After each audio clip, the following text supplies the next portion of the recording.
ఆదివారం ఉదయం పక్షుల కిలకిల రావాలు, పల్లెటూరు వాతావరణం.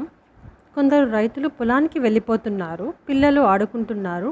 గ్రామం మధ్యలో పెద్ద మామిడి చెట్టు ఉంది.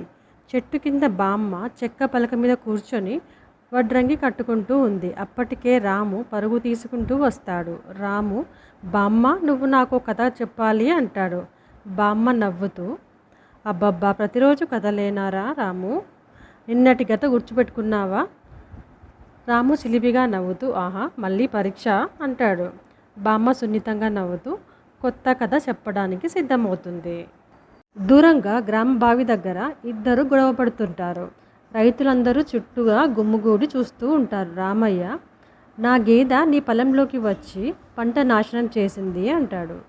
లక్ష్మయ్య, అది నీ బాధ్యత, నీ గేదెను అదుపులో ఉంచుకోవాలి అంటాడు.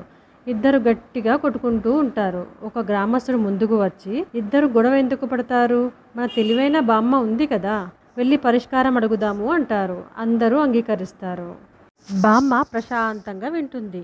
ఆ తర్వాత ఆమె ఒక చిన్న ఎత్తుగడ వేస్తుంది.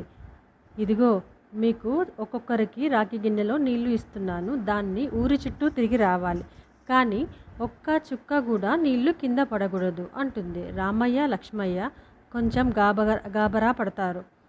బామ్మ, చింతించొద్దు, నమ్మండి, మీకు ఉత్తమ పరిష్కారం దొరుకుతుంది అంటుంది. ఇద్దరు నీళ్ల గిన్నెలను జాగ్రత్తగా పట్టుకొని నిదానంగా ఊరి చుట్టూ నడుస్తుంటారు. చుట్టూ ఉన్న గ్రామస్తులు ఆసక్తిగా చూస్తూ ఉంటారు.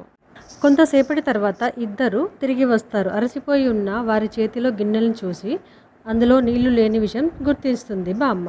బామ్మ నవ్వుతూ, మీరు ఊరు చుట్టూ తిరిగేటప్పుడు ఏమైనా గొడవ గురించి ఆలోచించారా అని అంటుంది. ఇద్దరు ఆశ్చర్యంగా ఒకరినొకరు చూసుకుంటారు.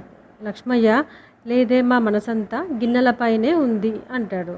బామ్మ, అదేనండి, మనసు పనిలో ఉంటే అనవసరమైన గొడవలు మర్చిపోవచ్చు అంటుంది. రాము ఉత్సాహంగా చప్పట్లు కొడుతూ బామ్మ దగ్గరకు వస్తాడు. బామ్మ, నీ తెలివితేటలు నాకు కూడా కావాలి అంటాడు. బామ్మ ముద్దుగా నవ్వుతూ, ముందు నీ ఇల్లు శుభ్రంగా ఉంచు అంటుంది. అందరూ నవ్వుకుంటూ సంతోషంగా ఉంటారు.